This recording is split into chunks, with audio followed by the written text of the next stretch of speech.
everyone, welcome back to my YouTube channel. അപ്പോൾ ഇന്ന് ഞാൻ ഉണ്ടാക്കുന്നത് ക്യാരറ്റ് സേമിയ പായസമാണ്. അപ്പോൾ എന്താണെങ്കിലും എങ്ങനെ ഉണ്ടാക്കുന്നത് നോക്കാം. അതിനെ ഒരു പാൻ അടുപ്പത്ത് വെച്ച് പാൻ ചൂടായി വന്നപ്പോൾ അതിലേക്ക് ആവശ്യത്തിന് നെയ്യ് ഒഴിച്ചു കൊടുത്തിട്ടുണ്ട്. നെയ്യ് ചൂടായി വന്നതിന് ശേഷം അതിലേക്ക് കാഷ്നട്ട് ചേർത്ത് കൊടുത്തിട്ടുണ്ട്. ഈ കാഷ്നട്ട് നന്നായി ഒന്ന് വറുത്തെടുക്കണം. കാഷ്നട്ടെല്ലാം നന്നായി മൂത്ത് വന്നതിന് ശേഷം അതിലേക്ക് മുന്തിരി ചേർത്ത് കൊടുക്കാം. അതുപോലെ മുന്തിരി ഒന്ന് മൂപ്പിച്ചെടുക്കാം.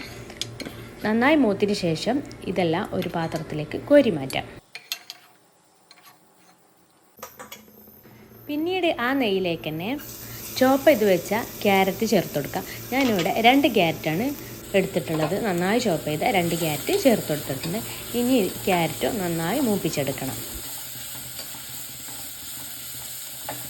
ഇപ്പോൾ ഇത് ക്യാരറ്റെല്ലാം അത്യാവശ്യം മൂത്ത് വന്നിട്ടുണ്ട്. ഇനി ഇതിന് കുറച്ച് ക്യാരറ്റ് മാറ്റി വെക്കാം.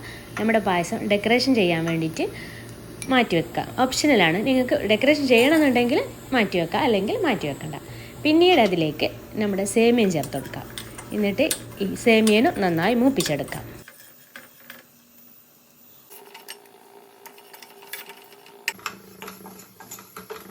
ഇപ്പോൾ ഇതവിടെ എല്ലാം നന്നായി മൂത്ത് വന്നിട്ടുണ്ട്. ഇനി ഇതിലേക്ക് ഞാൻ 1 ലിറ്റർ പാൽ ചേർത്ത് കൊടുത്തിട്ടുണ്ട്.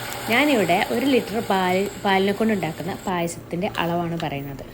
പിന്നീട് ജസ്റ്റ് എല്ലാം ഒന്ന് മിക്സാക്കി എടുക്കുക. പിന്നീട് അതിലേക്ക് 3 ഏലക്ക ചേർത്ത് കൊടുത്തിട്ടുണ്ട്. ഏലക്ക പൊടി ഉണ്ടെങ്കിൽ അത് ചേർത്ത് കൊടുക്കാം. ഞാനിവിടെ 3 ഏലക്ക പൊട്ടിച്ചിട്ട് ചേർത്ത് കൊടുക്കുക ചെയ്തിട്ടുള്ളത്.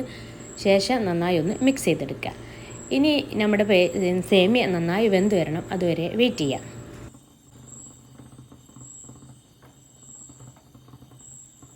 ഇപ്പോൾ നമ്മുടെ സേമിയനൊക്കെ നന്നായി വെന്ത് വന്നിട്ടുണ്ട്. ഇനി നമുക്കിതിലേക്ക് ഷുഗർ ആഡ് ചെയ്യാം.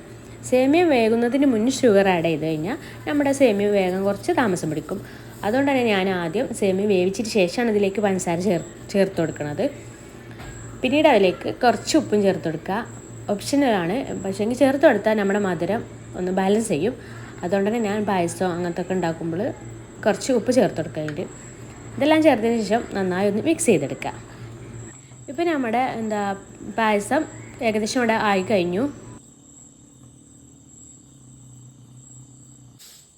ഇനി നമുക്ക് ഇതിലേക്ക് നേരത്തെ വറുത്ത് കോരി മാറ്റി വെച്ച കാഷ്നട്ടും മുന്തിരിയും ചേർത്ത് കൊടുക്കാം.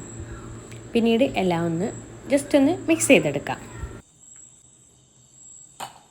ഇപ്പോൾ നമ്മുടെ ക്യാരറ്റ് സേമിയ പായസം ഇവിടെ റെഡി ആയി കഴിഞ്ഞു. ഇനി നമുക്കിതിലേക്ക് ഡെക്കറേഷൻ ചെയ്യാൻ വേണ്ടിയിട്ട് നേരത്തെ കുറച്ച് ക്യാരറ്റ് റോസ്റ്റ് ചെയ്ത് വെച്ചിട്ടുണ്ടായിരുന്നു.